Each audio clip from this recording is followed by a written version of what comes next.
الحمد لله وكفى وسلام على عباده الذين اصطفى أما بعد فقد قال الله تعالى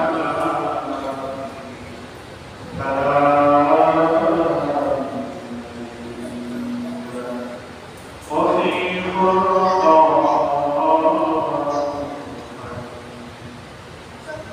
أعوذ بالله من الشيطان بسم الله الرحمن الرحيم يا أيها الذين آمنوا اتقوا الله ولتنظر نفس ما قدمت لغد إن الله خبير بما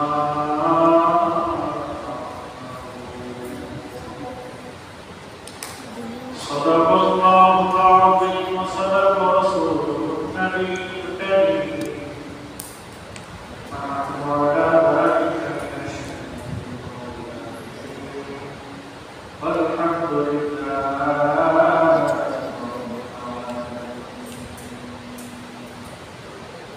سبحانك لا علم لنا إلا ما علمتنا إنك أنت العليم الحكيم.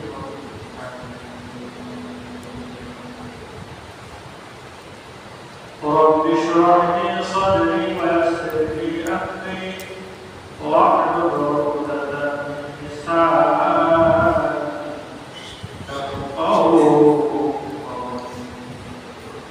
وبك نستعين يا مستعان ربي زدني علما ربي زدني علما ربي زدني علما شان حبيبي إن الله وملائكته يصلون على النبي يا أيها الذين آمنوا صلوا عليه وسلموا تسليما. اللهم صل على محمد وعلى آل محمد كما صليت على إبراهيم وعلى آل إبراهيم إنك حميد مجيد. اللهم بارك على محمد وعلى آل محمد كما باركت على إبراهيم وعلى آل إبراهيم إنك حميد مجيد.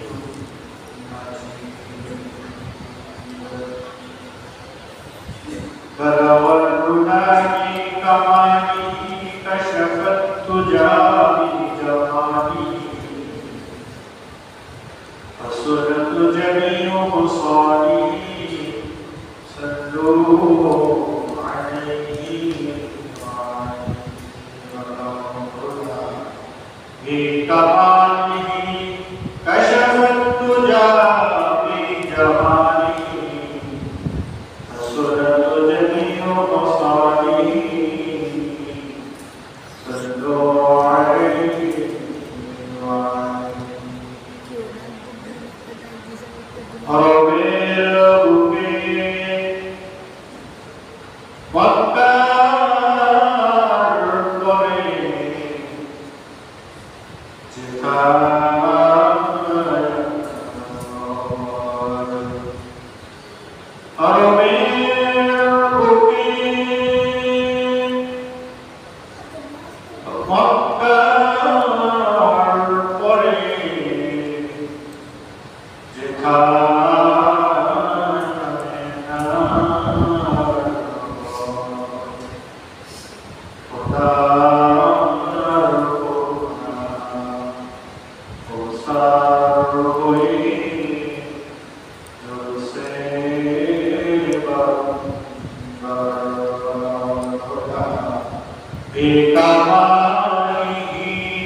আমাদের দোয়া কবুল করে যদি আমাদের গুনাহ আল্লাহর কাছে ক্ষমা চাইতে পারি যাও এজন্য এই জিহ্বার মাসে বেশি বেশি করে তওবা ইস্তিগফার আল্লাহর কাছে ক্ষমা করা বেশি বেশি করা জিকির আজকার তসবিহ তাহলিল করা বেশি বেশি করে তাকবীর করা আল্লাহু আকবার আল্লাহু আকবার লা ইলাহা ইল্লাল্লাহ আল্লাহু আকবার আল্লাহু আকবার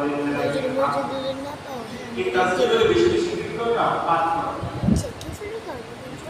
তো আল্লাহ তাআলার কাছে কি করা ক্ষমা প্রার্থনা করা বেশি বেশি করে জিকির আজকার তসবিহ তাহলিল নফল নামাজ এগুলা বেশি বেশি করে কি করতে হবে আদায় করতে হবে এই 10টা দিন আমাদের খুব প্রিয় যেটা ওয়ালা ইয়া আশ 10 দিন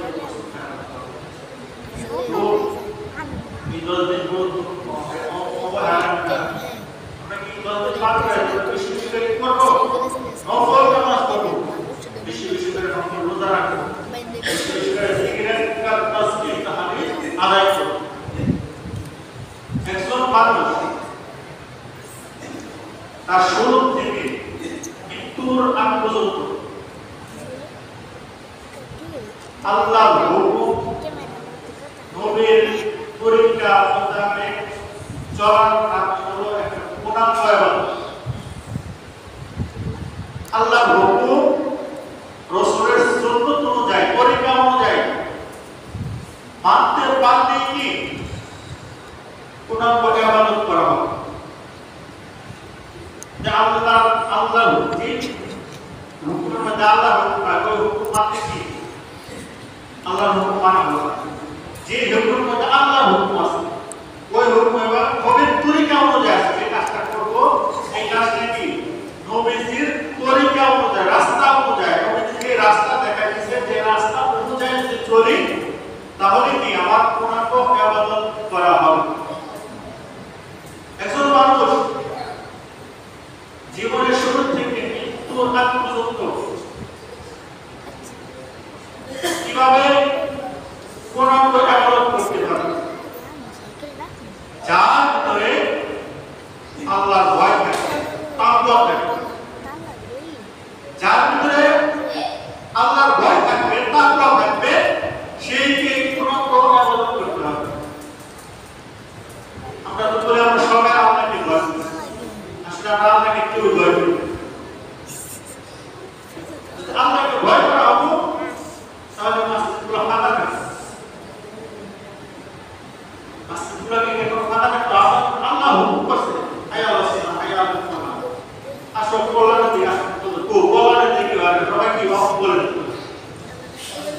সবাই ওয়াক করে কিছু না ধরে আল্লাহ বলে হাইয়া আলাল সালাহ কল্যাণের দিকে আসো মানুষকে ওয়াক করে দিকে ধরে আল্লাহকে আমরা কি ভয় করি এজন্য আল্লাহ পাক রব্বুল আলামিন মুসলমান হওয়ার আগে আমাদের একটা শর্ত ছিল খাঁটি মুসলমান হওয়ার আগে একটা শর্ত ছিল আল্লাহ বলেন ইয়া আইয়ুহাল্লাযীনা আমানু তাকুল্লাহ হে বান্দাগণ তোমরা ভয় করো আল্লাহ আমাকে ভয় করো ভয় করো ওয়ালা তাকুতুন্না ইল্লা খবরদার মুসলমান কাউকে মৃত্যু বরণ করে না এই আয়াতের মধ্যে আল্লাহ আমাদেরকে একটা ইঙ্গিত দিয়েছে ইয়া আইয়ুহাল্লাযীনা আমানু তাকুল্লাহ তোমরা কি করো আল্লাহকে ভয় করো তারপর মুসলমান আল্লাহকে কি করো ভয় করো ভয়টা করে মুসলমান আগার নাম কি মুসলমান বাপদাদা আগে দিয়েছে ওই আগার নাম কি মুসলমান আর মুসলমান তো এখানে কয় আগার নাম মুসলমান না ও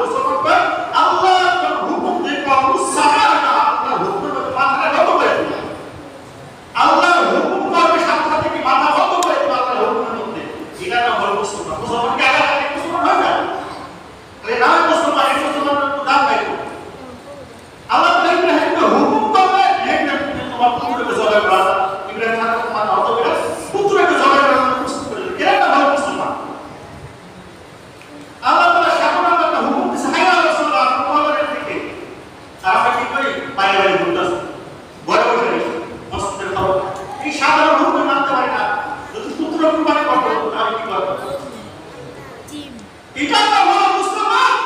যখন আল্লাহ হুকুম দিবে সাথে সাথে আল্লাহ হুকুম মাথা নত করে দেবে। আর দুনিয়ার কোনো কাজ নাই। আল্লাহর হুকুম যদি হয় একটা দুনিয়ার আর কোনো কাজ করা চলবে না। কারণ আল্লাহর হুকুম অবুস সামানা ওয়া এটা হলো মুসলমান। আর আগাটা আমি মুসলমান হয়ে গেল। আগাটা মুসলমান বাংলাদেশের মুসলমান চতুর্থ মুসলমান এই নাগরিক মুসলমান এই মুসলমান দাঁড়ায়। এই মুসলমান কারণে আমাদের রাত অবস্থা হয় করে জাহান্নামে পাঠায় দেবে। আল্লাহ একটা হুকুম দিয়েছে হাইয়া আলাস সালাহ হাইয়া আলাল ফালাহ ইয়া আইয়ুহাল্লাযীনা আমানু ইযা কুতিয়াতুস সালাহ। এই কথাটা যখন আযান হয় মসজিদে দৌড়ে তোমরা কি করো? দুনিয়ার কাজের পিছনে দৌড়ানো শুরু করে দাও। আল্লাহর হুকুমের চর্চা করো না। এই মুসলমানের কোনো দাম আছে? এই মুসলমানের কোনো দাম নেই। তো মুসলমান কাকে বলে? আল্লাহর হুকুমের মধ্যে নিজের বাবাকে বদ্ধ করে দেয়। আল্লাহর হুকুম দিবে সাথে সাথে আল্লাহর হুকুমের মধ্যে বাবাকে বদ্ধ করে দেয়। এটা নাম হলো মুসলমান। এজন্য আল্লাহ তাআলা বলতেছে মুসলমান হওয়ার আগে যে ইয়া আইয়ুহাল্লাযীনা আমানু তাকুল্লাহ, হে আপনারা আগে আমাকে ভয় করো। আগে কি করো? তাকওয়া অর্জন করো, আমাকে ভয় করো। আমাকে ভয় করলে কি আমরা খাঁটি মুসলমান হয়ে যাব। আমাকে ভয় না করলে মুসলমান হতে পারবে না। আমরা মুসলমান থাকবো, আমাদের যারা মুসলমান আগে কাছে হয়ে যাবে মুসলমান, এই মুসলমানের দাম নাই। তো আমাকে কি করতে হবে? ভয় করতে হবে। আল্লাহকে কি করতে হবে? আমরা সবাই বুঝে নেব যে আল্লাহকে ভয় করি। আসলে আল্লাহকে কেউই ভয় করে না। আল্লাহকে ভয় করলে কি কোনো গুনাহ কাজ করতে পারবে না। আল্লাহকে ভয় করলে কি অন্যায় কাজ করতে পারবে না। আল্লাহকে ভয় করলে নিজের আপন বড় সম্পত্তি বাইরে রাখতে পারতাম না। যদি আল্লাহকে ভয় করতাম বাইরে ছোট ভাই সম্পত্তি বাইরে রাখতাম না। যদি আল্লাহকে ভয় করতাম বড় ভাই সম্পত্তি বাইরে রাখতাম না। এই কি আল্লাহকে ভয় করি আমরা? কেউ তো আল্লাহকে ভয় করি না। আল্লাহকে ভয় করলে কি খাঁটি মুসলমান হওয়া যাবে। খালি নামে নামে মুসলমান, এই মুসলমান তো দাম থাকবে না। আল্লাহকে সর্ব অবস্থায় করতে হবে, ভয় করতে হবে। এই জন্য আল্লাহকে ভয় করার জন্য কি আল্লাহ তাআলা যেমন দুনিয়ার আইন মানুষ না মানে শাস্তি ব্যবস্থা আছে সরকার, দুনিয়ার আইন না মানলে কি সরকার শাস্তি ব্যবস্থা রাখে। তো আল্লাহ তাআলা হুকুম দিয়েছে, আল্লাহর হুকুম আল্লাহর আইন না মানে আল্লাহ তাআলা কি শাস্তি ব্যবস্থা রাখে। আল্লাহ তাআলা কি রাখছে? শাস্তির জাহান্নামের ব্যবস্থা রেখে দিয়েছে। আল্লাহ তাআলা বলেছেন ওয়ালা ইউযিকু ওয়াসাকাহু আহাদ। আল্লাহ পাকড়াও পাকড়াও করতে পারবে না। আল্লাহ পাকড়াও থেকে কেউই বাঁচতে পারবে না। আল্লাহ পাকড়াও পাকড়াও করতে পারবে না। আল্লাহ পাকড়াও যদি করে ফেলায় কেউ উদ্ধার করার ক্ষমতা নাই। লা ইউআযিবু আযাবাহু আহাদ। আর আল্লাহর আযাবের মতো কেউ আযাব দিতে পারবে না। আর আল্লাহর আযাব থেকে কেউ রক্ষা করার ক্ষমতা থাকবে না। লা ইউআযিবু আযাবাহু আহাদ। আল্লাহ তাআলা বলতেছেন আমার আযাবের মতো আযাব কেউ দিতে পারবে না। আর আমার আযাব থেকে কারো কোনো ক্ষমতা নেই আমার আযাব থেকে রক্ষা করা। লা ইউআযিবু আযাবাহু আহাদ। আল্লাহর আযাব কেমন আযাব? দেখেন দুনিয়ার শাস্তি, দুনিয়ার শাস্তি পুলিশের শাস্তি দেয়, জল্লাদ শাস্তি দেয়। আসামি নাকাগাতি করলে আপনি যদি করলে কি একটু জল্লাদের পুলিশে একটু মায়া দেয়া হয় না। আল্লাহ তাআলা বলেন আমি কবরের ভিতরে এমন জল্লাদ রাখবো যে জল্লাদ কানে শুনবে না, চোখে দেখবে না, কথা বলতে পারবে না। এমন জল্লাদ রাখবো যে জল্লাদ তোমাকে দেখতে পারবে না। তুমি বছর তুমি চিৎকার করতে থাকবে, তোমার চিৎকার তারা শুনতে পারবে না। যখন শাস্তি শুরু হয়ে যাবে ডাইনে মাটি বামে মাটি, মাটির হবে বিছানা, উপরেতে বাঁশের চৌকি থাকতে হবে ডাইনে মাটি বামে মাটি, মাটির হবে বিছানা, উপরেতে বাঁশের চৌকি থাকতে হবে। একজন আসামি কবরের ভিতরে শত শত বছর চিৎকার তাহার চিৎকার কেউই শুনতে পারবে না। শত শত বছর চিৎকার করতে থাকে, কিন্তু এমন আযাব সইতে না, শত শত বছর চিৎকার করতে থাকে। কারণ আল্লাহ বলে লা ইউআযিবু আযাবাহু আমার আযাবের মতো কেউ আযাব দিতে পারবে না। আমার আযাব এমন আযাব, বন্ধ ফেরেশতা চোখে দেখবে না, কানে শুনবে না, তারা এমন ভাবে আমার জ্বালায় থাকবে। শত শত বছর চিৎকার করতে থাকবে, তোমার চিৎকার কেউই শুনতে পারবে না। কবরের আযাব এমন, এই জন্য কোন কবি বলেন কবরের আযাব যদি মানুষ দেখিত ঘরবাড়ি ছাড়িয়া সবাই পাগল সাজিত। কবরের আযাব যদি কোন মানুষ দেখিত ঘরবাড়ি ছাড়িয়া সবাই পাগল সাজিত। সাপে কাটবে, পোকাই কাটবে, হায়রে মনোহায় আগুন জ্বলবে গুনাহগারের কলিজায়, আগুন জ্বলবে গুনাহগারের কলিজায়। কবরের আযাব যদি কোনো মানুষ দেখতো, জীবনে আর কোনোদিন সংসার করতে পারতো না। এমন আযাবের জন্য আল্লাহ তাআলা মানুষকে কবরের আযাব দেখায় না। কেমন আযাব, যে যদি কোনো কবরের ভিতরে আযাব ছিল, সে আযাব যদি কোনো মানুষ দেখতো, জীবনে আর সংসার করতে পারতো না। আবু যর গিফারী রাদিয়াল্লাহু তাআলা আনহু, ফাতিমা রাদিয়াল্লাহু তাআলা আনহা যখন ইন্তিকাল করলেন, হযরত আবু যর গিফারী কবরের ভিতরে নামলেন। কবরের মাটিকে ইট করে বললেন, হে কবরের মাটি, তোর ভিতরে কাকে রাখবো জানিস তুই?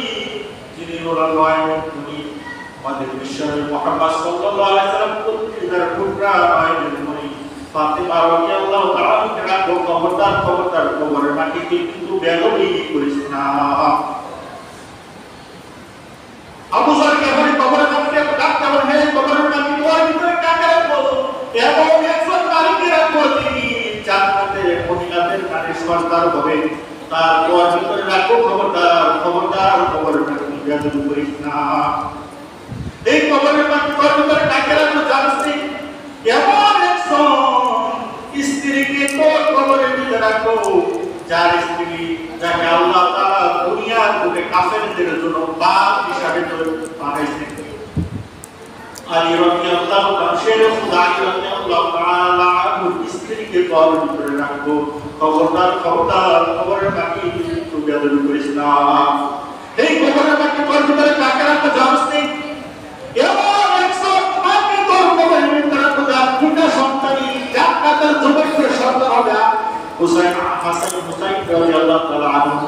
এই দুই জনের মাকে তোর কবরে রাখবো। খবরদার খবরদার, কবরের মাটি কিন্তু বেদবি করিস না। কবরের মাটির জবাব করে দেয়, কবরের মাটি ডাক দিয়ে বলে, হে আবু যর, আমি বিশ্বনবী মুহাম্মদ সাল্লাল্লাহু আলাইহি সাল্লামের মেয়ে ফাতিমাকে চিনি না, আমি আলী রাদিয়াল্লাহু তাআলা স্ত্রীকে চিনি না, আমি হুসাইন মাকে চিনি না, আমি জান্নাতের নারীদের সন্তানকে চিনি না। আমার ভিতরে যে ভালো আমল, যে নেক নিয়ে আসতে পারবে, সে আমি কবরের ব্যবহার সে দেখতে পাবে। আর যে ব্যক্তি আমার কাছে বদ আমল নেয়, আমার কাছে বদ আমল গুনাহ নিয়ে আসবে, অন্যায় নিয়ে আসবে, জুলুম নিয়ে আসবে, আমি কবরের মাটি, সে আমার খারাপ ব্যবহার দেখতে পাবে। আমি কবরের মাটি এমন জোরে চাপ দিব যে এক পাজরের মাটি আরেক পাজরে চলে যাবে। এই কথা শোনালো আবু যর রাদিয়াল্লাহু তাআলা আনহু, কবরের থেকে লাফ দিয়ে ওঠা একটা চিৎকার মেরে চলে গেছে। আবু যর গিফারী পাগল হয়ে গেছে, যতদিন বাঁচা ছিল আর কখনো সংসার করতে পারে নাই। এই জন্য পরিবার কবরের আযাব যদি মানুষ দেখিত ঘরবাড়ি ছাড়িয়া সবাই পাগল সাজিত। ঘরবাড়ি ছাড়িয়া সবাই পাগল সাজিত। কিসের জন্য এই দুনিয়া করতেছ? দুনিয়ার পিছনে ছুটতেছ। এই দুনিয়া ছুটতে ছুটতে তুমি আল্লাহর হুকুম মানতেছ না, দুনিয়ার পিছনে ছুটছো, বাড়ি ঘরের পিছনে ছুটতেছো, এই বাড়িটি ঘর পিছনে ছুটতে ছুটতে তুমি আল্লাহর হুকুমকে মানতেছ না, আল্লাহকে ভয় করতেছ না। একদিন এই মসজিদের ভাইকে তোমার নাম ঘোষণা হয়ে যাবে, বাড়িওয়ালা নাই রে বাড়ি, নাই রে দুনিয়াতে, বাড়িওয়ালা নাই রে বাড়ি, নাই রে দুনিয়াতে। চোখেরই পলকে তুমি হতে পারো না, চোখেরই পলকে তুমি হতে পারো না,